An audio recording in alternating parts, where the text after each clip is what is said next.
Duty drawback is a rebate which is allowed by the government when you export certain commodities, you export certain goods, and it is allowed under the Customs Act 1962, Section 74, Section 75 of the Customs Act 1962 specifically deals with the drawback.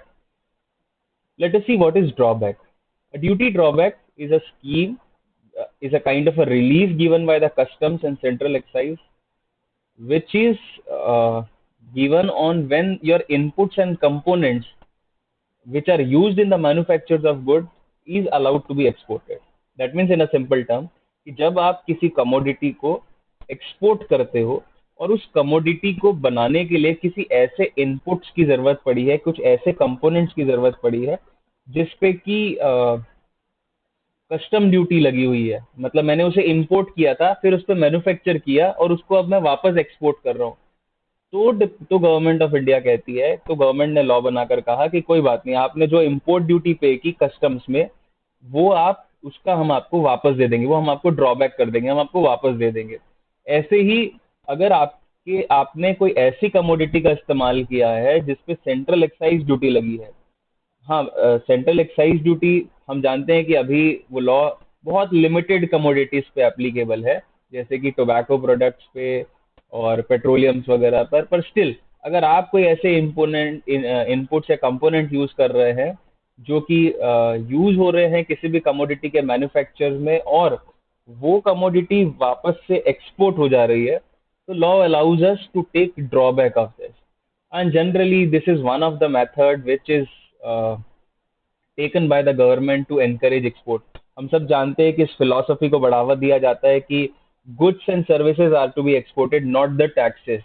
हम सबको एक as an economy ये पता है कि कितना important एक export होता है, फॉरेन करेंसी का इनवर्ड मूवमेंट होता है, तो इसलिए इन सब चीज़ों को बढ़ावा देने के लिए हमारे इंटरनेशनल इकोनॉमी में हमारे प्रोडक्ट्स कॉम्पिटिटिव रहें भी, ये सारी स्कीम्स चलाई जाती है।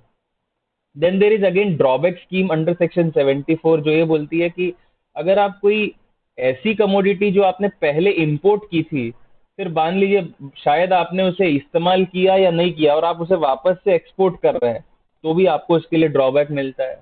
इसे हम इजी लैंग्वेज में री एक्सपोर्ट भी बोलते हैं, री एक्सपोर्ट या री इम्पोर्ट भी बोलते हैं। इसका मतलब कि मैंने पहले इंपोर्ट किया फिर बाद में उसे एक्सपोर्ट कर रहा हूँ 2 साल के अंदर, तो वो मुझे उसका ड्रॉबैक मिल सकता है। अगर आप अभी ड्रॉबैक की जो लैंग्वेज है वो देखें, आप जो इसकी एक डेफिनेशन दी है रूल्स में, तो वो कहता है कि drawback in relation to goods manufactured in India and exported means rebate of duty excluding IGST levied and compensation cess under section 39 of custom tariff act on any imported material or excisable material in the manufacture of such good। तो drawback जो है, जब से 2017 से हमारे पास GST act आ गया है, पहले जो ये ड्रॉबैक कैलकुलेट होता था, ये drawback as a whole calculate होता था, कस्टम्स ड्यूटी पे भी होता था, एक्साइज पे भी होता था, फिर अगर आपने कोई सर्विसेज ली और सर्विस टैक्स पे किया तो उस पे भी कैलकुलेट होता था। पर जब से 1 जुलाई 2017 से जीएसटी एक्ट आया है, उसके बाद जो इंपोर्ट करते समय हमें आईजीएसटी लगता है या कॉम्पेंसेशन सेस लगता है कस्टम्स एक्ट में, आप और हम जानते हैं कि जब भी हम इंपोर्ट करते हैं तो बिल ऑफ एंट्री फाइल करते टाइम हमें एक कस्टम ड्यूटी के साथ साथ आईजीएसटी टैक्स भी पे करना पड़ता है। तो लॉ परमिट करता है कि आप उसका भी ड्रॉबैक ले सकते थे क्योंकि वो इंपोर्ट के दौरान ही लगता है। पर जब से 1 जुलाई 2017 से ड्रॉबैक की डेफिनेशन को चेंज कर ये कर दिया गया है कि आप अगर कोई आईजीएसटी लेवी हुआ है आपको इंपोर्ट करते टाइम या कोई कॉम्पनसेशन सेस लेवी हुआ है, तो उसका रिबेट आप नहीं ले सकते, उसका ड्रॉबैक आप नहीं ले सकते। हाँ, लेकिन अगर आपने कोई कस्टम्स ड्यूटी पे की है, यानी कि बीसीडी पे की है, बेसिक कस्टम ड्यूटी, या आपने कोई ऐसी कमोडिटी का इस्तेमाल किया जो जिस पे सेंट्रल एक्साइज लगा हो, तो उसका आप ड्रॉबैक ले सकते हैं। परंतु अगर आपने आईजीएसटी पे किया इंपोर्ट करते टाइम, उसका नहीं क्रेडिट, उसका ड्रॉबैक आप नहीं ले सकते। कॉम्पनसेशन सेस पे किया तो उसका क्रेडिट आप उसका आप ड्रॉबैक नहीं ले सकते। और ऐसा इसलिए भी क्योंकि हमारे जीएसटी एक्ट में इसके लिए रिफंड प्रोसीजर अलाउड है, रिफंड आप क्लेम कर सकते हैं, तो डबल डबल बेनिफिट नहीं दिया जा सकता। इसलिए लॉ ने लिखा है कि आप ड्रॉबैक नहीं ले सकते आईजीएसटी और कॉम्पनसेशन सेस का, क्योंकि आपको आईजीएसटी एक्ट में सेक्शन 50 जीएसटी एक्ट में सेक्शन 54 में ये परमिटेड है कि आप इसका रिफंड ले सकते हैं, इसलिए उसका ड्रॉबैक आपको नहीं मिलेगा। तो आगे आते हैं कि अगर हम ड्रॉबैक की स्कीम को समझे तो ड्रॉबैक की स्कीम दो पार्ट में बटी हुई है। तो first is drawback is allowed on री एक्सपोर्ट, जो मैं आपको बोल ही रहा था कि आप उसको री एक्सपोर्ट कर देते हैं। यहाँ पर ये ऐसे गुड्स रहते हैं सेक्शन 74 में जो कि बहुत इजीली आइडेंटिफाइबल है।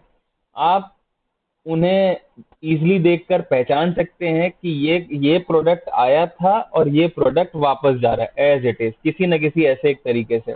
That may be on the basis of कोई सीरियल नंबर होगा, कुछ कोई उसका आइडेंटिफिकेशन होगा, और जिस फॉर्म में आया वो उस फॉर्म में वापस जा रहा है। तो ये आसान रहता है कि मैंने एक कार खरीदी बहुत महंगी वाली, एक विदेश से, जर्मनी से, और मैंने एक साल यूज करने के बाद उसे किसी को यूरोप में बेच दी। तो मैंने जितनी इम्पोर्ट ड्यूटी पे की थी उसके खरीद के, वो मैं उसका ड्रॉबैक ले सकता हूँ जब मैं वापस उसे एक्सपोर्ट करूँ। और ड्रॉबैक कैसे कैलकुलेट होगा वो अपन आगे देखेंगे, पर लॉ परमिट करता है कि अगर आपने कोई चीज इंपोर्ट की और आप उसे वापस एक्सपोर्ट करते हैं तो आप उसका ड्रॉबैक ले सकते हैं, ड्रॉबैक अंडर सेक्शन 74। इसमें एक इंपॉर्टेंट कंडीशन ये है कि वो इजीली आइडेंटिफाइबल होना चाहिए। अब सोचिए कि कोई, अगर आपने इनपुट इंपोर्ट किया और उसे किसी मैन्युफैक्चरिंग प्रोसेस में यूज कर लिया या किसी और तरीके से उसको प्रोसेस कर लिया, तो ये संभव नहीं होगा कि आप उसको आइडेंटिफाई कर सके कि ये आइडेंटिफाई कर सके कि वो वही प्रोडक्ट है जो आपने इंपोर्ट किया, या जो मटेरियल बाहर जा रहा है उसमें उसका इस्तेमाल हुआ है कि नहीं हुआ है। तो ऐसे केसेस को डील करने के लिए जहां पर इंपोर्टेड मटेरियल यूज होता है मैन्युफैक्चरिंग के लिए, और ये आसानी से आइडेंटिफाई नहीं कर सकते आप कि वो प्रोडक्ट का कंजम्पशन उस मैन्युफैक्चरिंग प्रोसेस में कितना हुआ है, उस केस में सेक्शन 75 जो है हमें ये ड्रॉबैक अलाउ करता है। और हम इस तरीके से इसका एक कैलकुलेशन करके जो गवर्नमेंट डिटरमाइन करेगी, जो गवर्नमेंट ने हमें बताया हुआ है, हम इसका ड्रॉबैक ले पाएंगे। अब अगर हम आगे बढ़े, सेक्शन 74 को पहले समझते हैं फिर 75 को समझते हैं।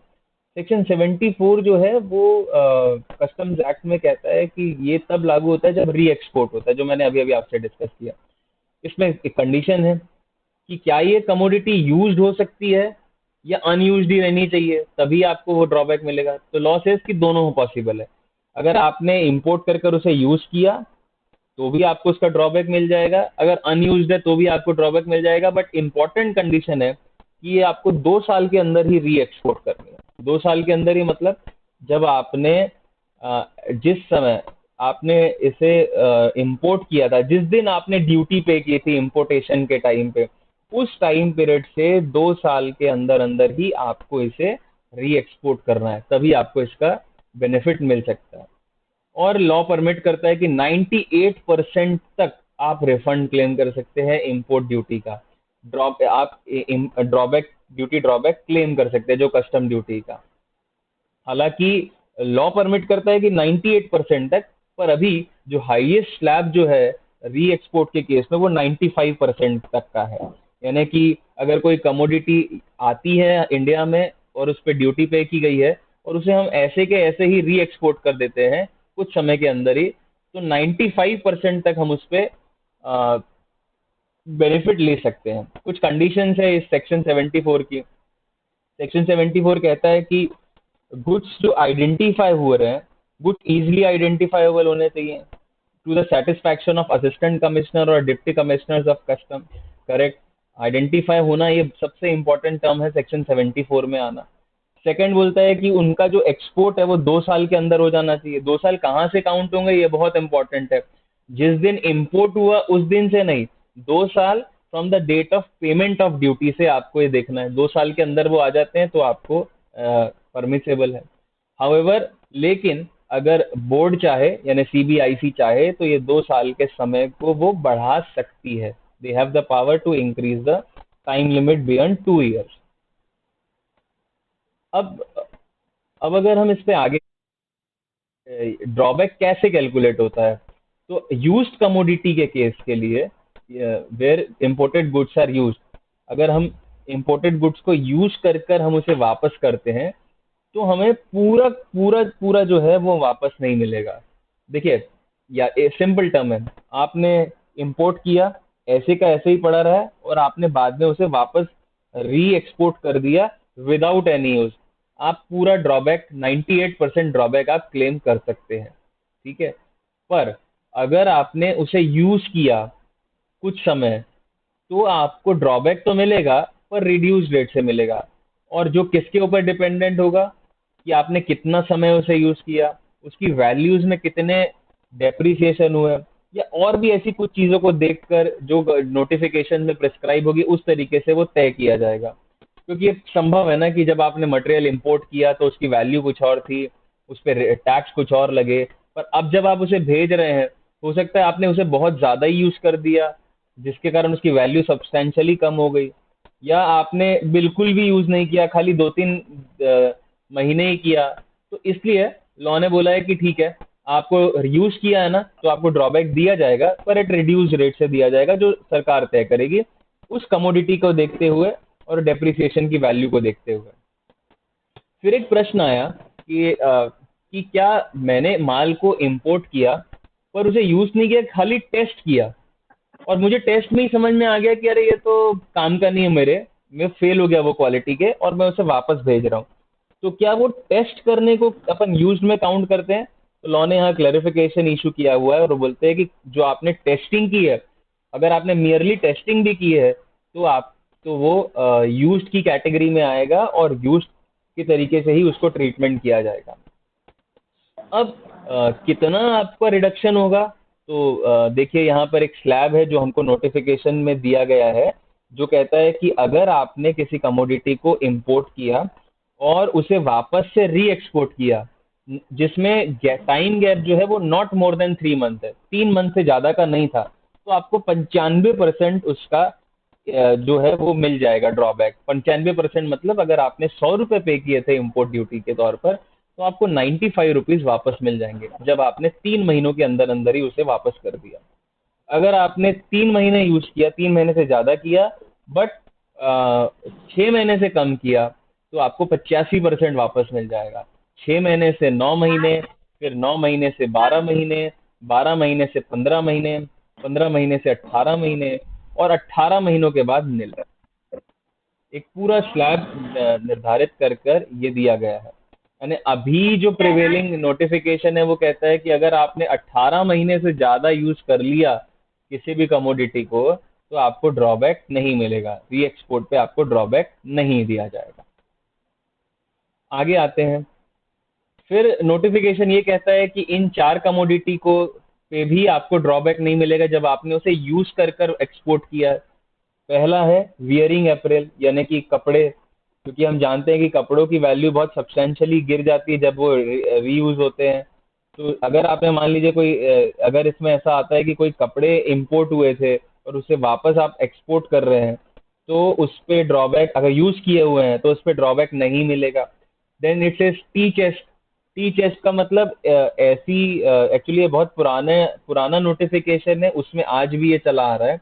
टी चेस्ट मतलब जिस चाय पत्ती को पैक करने के लिए एक लकड़ी के बोट्स वगैरह का इस्तेमाल किया जाता है, तो अगर आपने इसे यूज्ड को आपने वापस किया, तो भी जो पैकिंग वगैरह के लिए यूज होता है टी चेस्ट, अगर आपने यूज कर कर इसे वापस से री एक्सपोर्ट किया, तो इस पे भी कोई ड्रॉबैक आपको नहीं मिलेगा।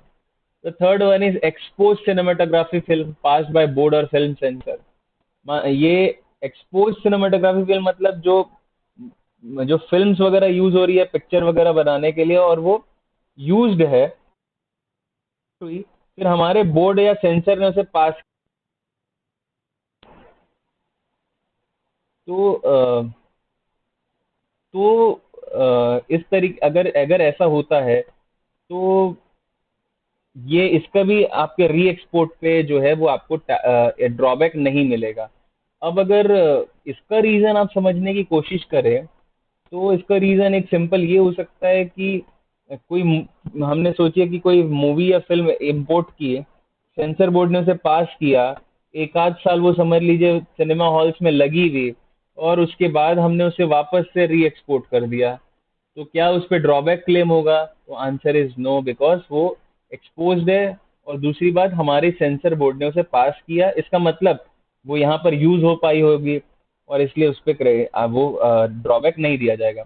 Number fourth is unexposed. Unexposed मतलब वो ब्लैंक है, अभी तक यूज नहीं हुई है, पर फिर भी वो आ रही है, फिल्म्स है, पेपर्स है, प्लेट्स है, एक्सरेज है, और वो यूज हुई और फिर वापस से गई। मतलब हमने जब इंपोर्ट किया तो वो अनएक्सपोज था, और फिर हमने उसे यूज करके वापस किया, तो उस पर आपको ड्रॉबैक नहीं दिया जाएगा। It implies that if this goods are not use after their importation, अगर इम्पोर्टेशन के बाद उन्हें रीयूज किया ही नहीं गया और ऐसे ही उन्हें री एक्सपोर्ट कर दिया गया, तब उन्हें ड्रॉबैक मिलेगा, लेकिन अगर यूज किया गया है तो ड्रॉबैक आपको नहीं मिलेगा। तो ड्यूटी ड्रॉबैक ऑन री export of duty paid goods. अब ये ना एक स्पेशल नोटिफिकेशन है जो केवल मोटर व्हीकल के लिए एप्लीकेबल होता है। मोटर व्हीकल और गुड्स जो कि प्राइवेट और पर्सनल यूज के लिए होते हैं।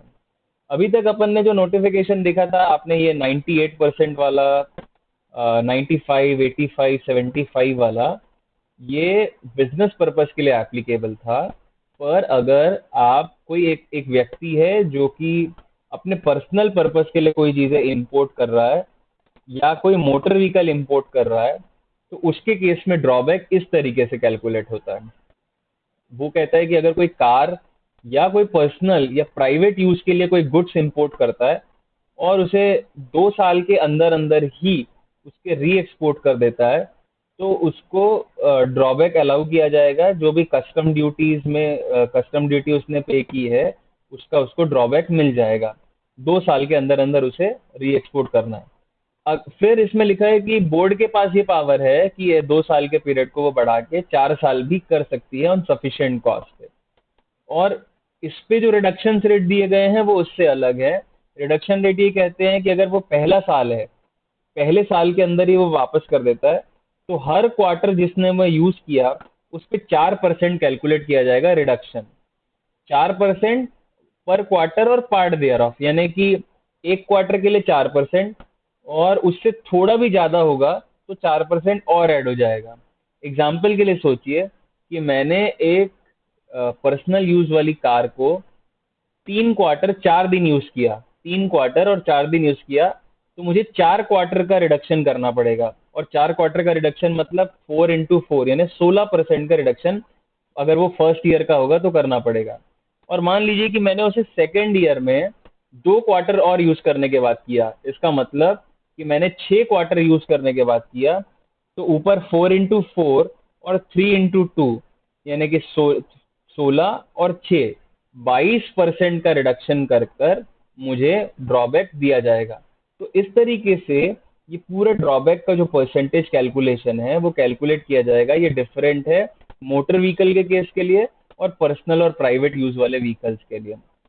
ये इस तरीके से इसमें कैलकुलेट किया जाएगा।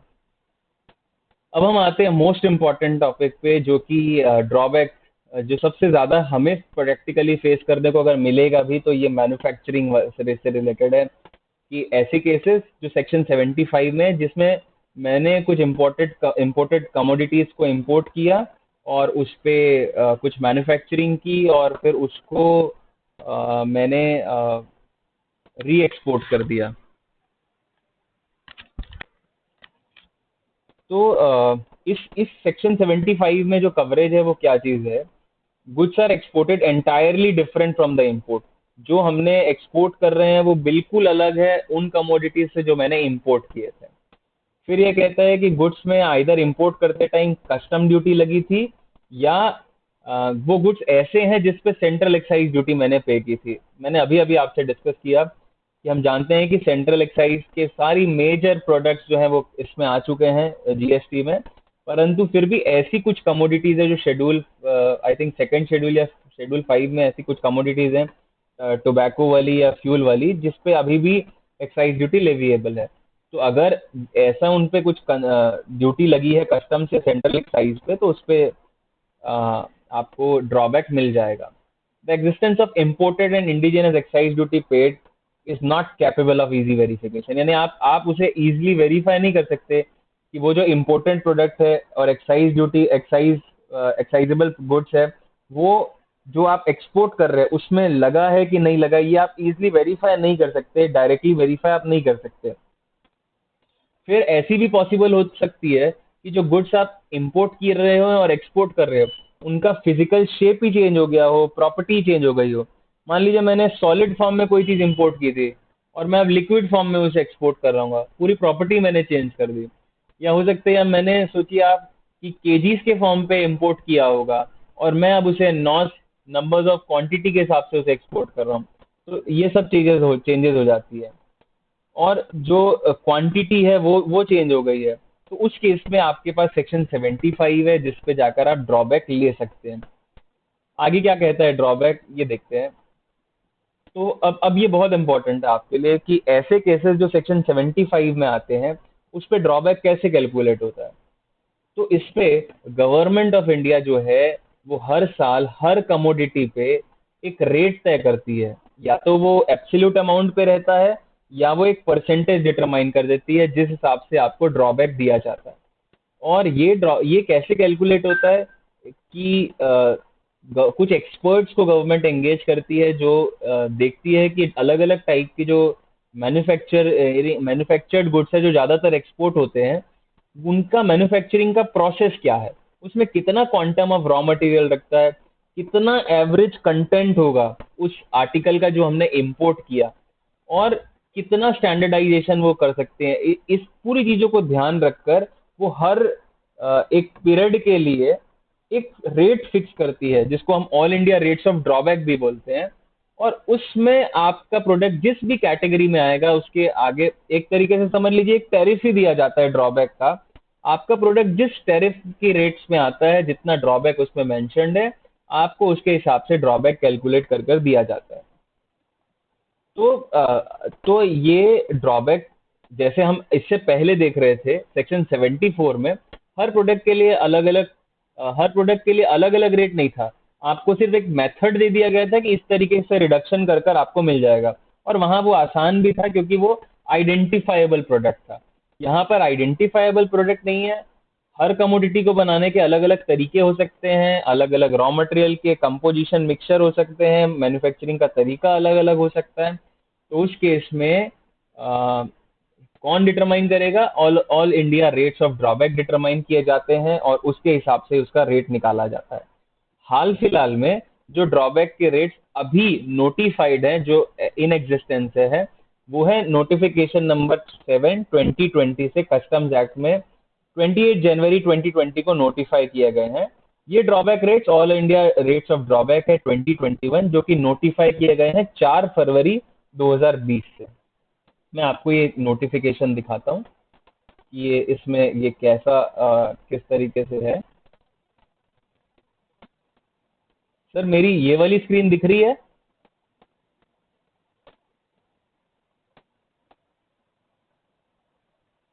सर दिख रही है जी, थैंक यू। तो आप नहीं, देखेंगे, ब्लैंक है ये ना। सॉरी, ये ब्लैंक कोई सीट है ना सर। नहीं सर, हाँ सर ये थे, हाँ ये नोटिफिकेशन, नोटिफिकेशन। हाँ दिख रहा है सर आपको? हाँ सर दिख रहा थैंक यू सर।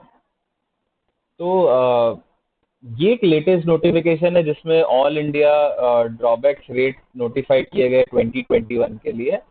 और ये मैं जैसे आपको बता रहा था कि 28 जनवरी को इफेक्टिव थे, जिसमें कोई जो ऐसी कमोडिटीज है जिन पे ड्रॉबैक परमिट किया गया है सेक्शन 75 के तहत, वो इस नोटिफिकेशन में जाकर इसका बेनिफिट ले सकते हैं। आप देखेंगे कि ये 192 पेजेस का है, इसमें पूरी डिटेल्ड लिस्ट है किस तरीके से ये कैलकुलेट किया जाएगा, कैसे होगा।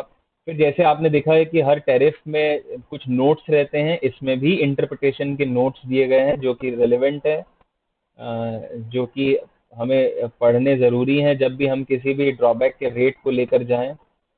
तो इससे रिलेटेड नोट्स है, मैं इस पे डिटेल पे नहीं जा रहा, पर आपको थोड़ा इस पे इसका रिव्यू करा दूं, सोच रहा हूँ कि ये कैसे होते थे। जैसे आप देखेंगे कि हर चैप्टर के अपने अपने रेट्स, इसकी हेडिंग देख लें आप, tariff item, description of good, unit, drawback rate, drawback cap per unit. Drawback cap मतलब जो हाईएस्ट ड्रॉबैक जो मिल सकता है वो कैप में वो बताया गया है। हाईएस्ट मतलब एक कैपिंग कर दी गई है कि इससे ज्यादा आपको नहीं मिल सकता पर यूनिट इन रुपीज में। तो ये देख सकते हैं आप, इस तरीके से ये पूरा एक शेड्यूल है जिसमें ये दिया गया है। जैसे आप देखेंगे कुछ परसेंटेज टर्म्स में डिटरमाइन कर दिया गया है और यूनिट टर्म्स में भी बता दिया गया है। तो हायर कैपिंग भी कर दी गई है परसेंटेज टर्म्स में, और वो सारी चीज़ों पर इसमें हमें सर्च कर कर निकालना है, सर्च करके निकाल सकते हैं। Ferrous product, iron and steel,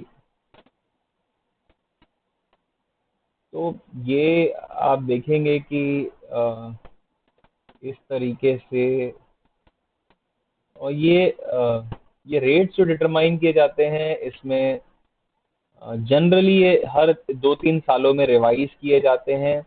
और ऐसा है कि समय समय पर जब भी सरकार को ऐसा लगता है कि इसमें किसी ड्रॉबैक के रेट को चेंज करने की आवश्यकता है या अल्टर करने की ज़रूरत है या कुछ भी चेंज करना है, तो इस पे इस नोटिफिकेशन को अमेंड करने के नोटिफिकेशन आगे आते रहते हैं।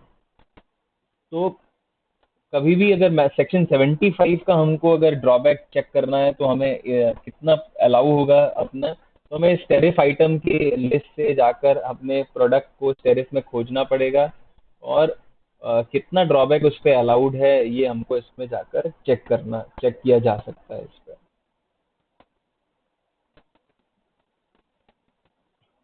तो ये था हमारा all India rate of drawback जो कि नोटिफाइड है 4 फरवरी 2020 से।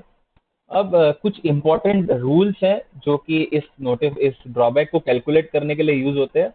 मैं एक एक रूल को आपको बहुत शॉर्ट स्वीट में आपको एक्सप्लेन करने वाला हूँ, और क्योंकि ये सिर्फ प्रोसीजरल पार्ट है, और जैसे कि मैंने आपको पहले ही एक बैकग्राउंड दिया कि मे बी ये हम सब लोगों के बहुत ज़्यादा यूज में नहीं आते हैं, बट हमें एटलीस्ट इसका एक वर्किंग नॉलेज हमारे पास अवेलेबल हो ताकि जब भी ज़रूरत पड़े तो हम इसे यूज़ कर पाएँ।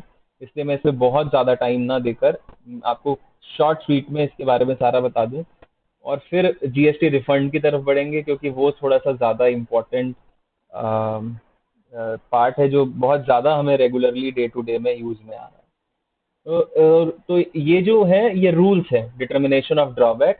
अगर आप इसको देखें तो इसका नाम है customs and central excise duty drawback rules 2017, जो कि जीएसटी आने के जस्ट बाद पूरे रूल्स को रिवाइज कर कर एक नए रूल्स लाए गए थे नोटिफिकेशन नंबर 88 के जरिए 21 सितंबर 2017, जो 1 अक्टूबर से इफेक्टिव हुआ। रूल 3 जो आपको ये पावर देता है कि आप ये रेट्स डिटरमाइन कर सकते हैं, अमाउंट डिटरमाइन कर सकते हैं, जो हमने अभी अभी देखे। रूल 4 बोलता है कि इसमें आप रिवीजन कर सकते हैं, जो आपने डेट डिटरमाइन किया आप समय समय पर इस पर रिवीजन कर सकते हैं। रूल 5 आपको ये परमिशन देता है कि आप अलग अलग रेट्स को किस दिन से इफेक्टिव करना है, वो आप इफेक्टिव डेट डिटरमाइन कर सकते हैं। रूल 6 कहता है कि वेयर अमाउंट और rate of drawback has not been determined, तब आपको क्या करना है। मान लीजिए कि आप एक ऐसे एंटरप्रेनर हैं जिनको कोई ऐसे कमोडिटी को एक्सपोर्ट करते हैं जो रेगुलर नेचर का नहीं है, और उसमें इंपोर्ट का कुछ रॉ मटेरियल का कंजम्पशन हुआ है, पर ऑल इंडिया रेट्स में उसका मेंशन ही नहीं है, जिक्र ही नहीं है, कुछ एक नया टाइप का प्रोडक्ट है। तो रूल 6 के तहत आप कमिश्नर अथॉरिटीज कस्टम्स अथॉरिटीज को एक एप्लीकेशन फॉरवर्ड कर सकते हैं जिसमें आप उनको रिक्वेस्ट कर सकते हैं कि हमारा ये ड्रॉबैक जो है वो इस पे मेंशन नहीं है, तो then a special investigation will be conducted for your product. Specially determine किया जाएगा आपके प्रोडक्ट के लिए। आप एक जुडिशियल ऑफिसर जो है वो आपकी फैक्ट्री वगैरह विजिट कर कर मैन्युफैक्चरिंग की प्रोसेस को समझकर कितना रॉ मटेरियल, कितना इनपुट आप यूज कर रहे हैं और आपके प्रोडक्ट पे कितना लगता है, आपको आपकी कमोडिटी के लिए ड्रॉबैक रेट को डिटरमाइन किया जाएगा। इसके लिए आपको कुछ एक फीस भी पे करनी पड़ती है जो कि इस रूल के तहत पे करनी पड़ती है। फिर है रूल 7 जो कहता है कि ड्रॉबैक रेट तो डिटरमाइन किया है, पर ड्रॉबैक बहुत कम है। जो हमको लग रहा है कि हमारे जो हम यूज करते हैं रॉ मटेरियल को, और जो मैन्युफैक्चरिंग प्रोसेस हम करते हैं, उसके हिसाब से वो अप्रोप्रिएट नहीं है। तो उस केस के लिए आप रूल 7 के तहत अगेन जुरिडिक्शनल ऑफिसर्स को, कस्टम्स के एसी या डीसी साहब को आप अप्लाई कर सकते हैं, रिक्वायर्ड फीस पे करिए, और फिर आपके केस के लिए स्पेसिफिकली एक स्टडी कराई जाएगी कि आप जो कमोडिटी बना रहे हैं उसका जो प्रोसेस क्या है, और उसके तहत आपका जो ड्रॉबैक रेट क्या आना चाहिए, और वो पूरे तय किए जा सकेंगे। फिर उसके बाद रूल 9 है जो आपको कहता है कि नहीं, रूल 8 है जो बोलता है जहां नो अमाउंट और rate of drawback is determined, जहां कोई रेट डिटरमाइन नहीं है, अगेन फिर आप वहां अप्लाई कर सकते हैं। अ, अ, यानी कि ड्रॉबैक रेट जो डिटरमाइन किया है उसका रेट मतलब आपको डिटरमाइंड ही नहीं किया गया है, तो वो आप अप्लाई कर सकते हैं। आई थिंक ये 6 और 8 रिपीट हो गया। 9th है upper limit of drawback amount rate, यानी कि एक ऐसा अपर लिमिट कैलकुलेट कर दी जाएगी, इससे ज्यादा आपको ड्रॉबैक नहीं मिलेगा। जो हमने अभी नोटिफिकेशन में भी देखे ना, एक अपर लिमिट डिटरमाइन थी, तो वो डिटरमाइन करने का पावर दिया हुआ है रूल 9 में। Next is power to require submission of information and document. फिर अगर डिपार्टमेंट चाहे तो आपको एक कुछ इन्फॉर्मेशन या डॉक्यूमेंट कॉल कर सकती है, ताकि वो ये चेक कर सके कि ड्रॉबैक जो डिटरमाइन किया गया है वो अप्रोप्रिएट है कि नहीं, अगर आप एप्लीकेशन देते हैं तो। Then the rule says that कि आपको एक्सेस टू मैन्युफैक्चरिंग फैसिलिटी भी देना पड़ेगा, कि क्योंकि ऑफिसर जाएंगे, देखेंगे, प्रोसेस को समझेंगे, और तभी आपका ड्रॉबैक डिटरमाइन किया जाएगा। तो आप कैसे मैन्युफैक्चर करते हैं, कौन से प्लांट साइट, वो सब चीज़ों का विजिट करने की परमिशन आपको देनी पड़ेगी, तब जाकर वो ड्रॉबैक डिटरमाइन करना पड़ेगा। Procedure for claiming of drawback and goods exported by post. तो पोस्ट के केस में अगर आप गुड्स एक्सपोर्ट करते हैं, हम जानते हैं कि पोस्ट के जरिए भी एक्सपोर्ट करना पॉसिबल है, तो उसमें क्या प्रोसीजर फॉलो किया जाएगा, ये इस रूल में मेंशन्ड है। जो अगर इन जनरल मैं आपको बताऊं, तो जब आप पोस्टल अथॉरिटीज को सबमिट करते हो तो इसमें एक एप्लीकेशन रहता है ड्रॉबैक का। तो जब भी पोस्टल अथॉरिटीज उसे क्लियर करती है, तो उसमें मेंशन करती है कि ड्रॉबैक एप्लीकेशन इसका रिसीव हुआ है कि नहीं। Statement and declaration to be made on export other than by post. और अदर देन बाय पोस्ट अगर आप करते हैं तो क्या करना पड़ता है जनरली। मैं इन शॉर्ट में आपको बताऊं कि जब भी अदर देन पोस्ट अगर एक्सपोर्ट होता है, यानी एयर से और सी से, तो हम जब शिपिंग बिल फाइल करते हैं या बिल ऑफ लेडिंग फाइल करते हैं, तो उसमें क्लियरली मेंशन कराना पड़ता है कि ये जो कमोडिटीज एक्सपोर्ट हो रही है वो अंडर ड्रॉबैक हो रही है, और उसी फॉर्म में ही पूरे इंफॉर्मेशन हमें सबमिट कर देने पड़ते हैं, सो दैट कि आपको कोई अलग से कोई एप्लीकेशन फाइल करने की जरूरत ना पड़े ड्रॉबैक के लिए। Manner and time for claiming drawback and goods exported other than by post, किस ये उसका एक प्रोसीजरल पार्ट है जो मैंने आपको ऊपर बताया। Then payment of drawback and interest, आपको ड्रॉबैक कैसे पे होगा। लॉ में पावर है इसमें कि आपको प्रोविजनल बेसिस पे भी ड्रॉबैक मिल सकता है। प्रोविजनल बेसिस मतलब अभी आपका ड्रॉबैक डिटरमाइन नहीं हुआ और आप कुछ कारण से थोड़ा सा लेट है या पेंडिंग है, तो लॉ परमिट करता है कि आप एप्लीकेशन देकर रिक्वेस्ट कर सकते हैं कस्टम ऑफिसर को कि हमारा ड्रॉबैक जो है वो प्रोविजनल बेसिस पे आप रिलीज कर दे, और फिर जब फाइनल हो तो आप फाइनल वाला बाद में आ जाए, ऐसा करके फाइनलाइजेशन के बाद। एंड फिर रूल परमिट करता है कि अगर ड्रॉबैक एक स्पेसिफिक लिमिट से लेट हो तो आपको उस पर इंटरेस्ट भी मिलेगा। रूल 16 सप्लीमेंट्री क्लेम की बात करता है, मतलब मान लीजिए आपने कोई क्लेम फाइल किया ड्रॉबैक का जो आपको लगता है कि गलत है, और गलत गलत हो गया या शॉर्ट क्लेम हो गया, तो आप सप्लीमेंट्री क्लेम फाइल कर सकते हैं उस पर ड्रॉबैक क्लेम करने के लिए और एक्स्ट्रा ड्रॉबैक क्लेम करने के लिए। रूल 17 कहता है कि अगर आपने ड्रॉबैक कोई एरएनएसली या एक्सेस पेमेंट करा लिया ड्रॉबैक का इंटरेस्ट का, तो वो आपको रीपे करना पड़ेगा। क्या उसके लिए प्रोसीजर फॉलो की जाएगी वो एक उसमें मेंशन्ड है। Then recovery of amount of drawback where export proceeds are not realised. और जो मेन एक ये हर जगह आपको ये चीज मिलेगी कि अगर ड्रॉबैक जो है वो आपने एक्सपोर्ट के तहत अगर आपको क्लेम किया है और आपने लेकिन उसकी फॉरेन करेंसी रियलाइज नहीं की है, फेमा में एक टाइम अलाउड है फॉरेन एक्सचेंज रेगुलेशन एक्ट में, फेमा में, जो ये कहती है कि अगर आप ने 9 महीने के अंदर गुड्स के केस में और सर्विस के केस में 3 महीने के अंदर अगर रियलाइजेशन नहीं किया, तो जो भी एक्सपोर्ट पे बेनिफिट आपने क्लेम किए हैं वो सरकार को आपको वापस लौटाने होंगे। तो इट इज़ इम्पोर्टेंट कि अगर ऐसा कोई आपने एक्सपोर्ट किया और ड्रॉबैक क्लेम किया है और जिस पे रियलाइजेशन नहीं आया, तो आपको ड्रॉबैक को लौटाना पड़ेगा। सब्जेक्ट टू कि अगर आपने बाद में वापस से क्लेम कर लिया, वापस से आपको पैसे आ गए, तो आपको ड्रॉबैक वापस कर दिया जाता है। लेट्स से कि मैंने पहले एक्सपोर्ट किया, मुझे ड्रॉबैक मिल गया, पर 9 महीने तक पैसे नहीं आए, तो मुझे अपना ड्रॉबैक वापस लौटाना पड़ेगा विद इंटरेस्ट के साथ। पर पैसे 9 महीने की जगह साल भर बाद आ गए, तो जब साल भर बाद जब मेरा रियलाइजेशन होगा, तब मैं उसको प्रूफ के साथ अथॉरिटीज के पास सबमिट करूंगा, तो मुझे मेरा जो ड्रॉबैक पहले दिया गया था वो वापस वापस कर दिया जाएगा। So this is in short and sweet drawback है, जो मैंने छोटे कम समय के अंदर कोशिश की कि आपको इसका एक ब्रीफ एंड बेसिक नॉलेज आप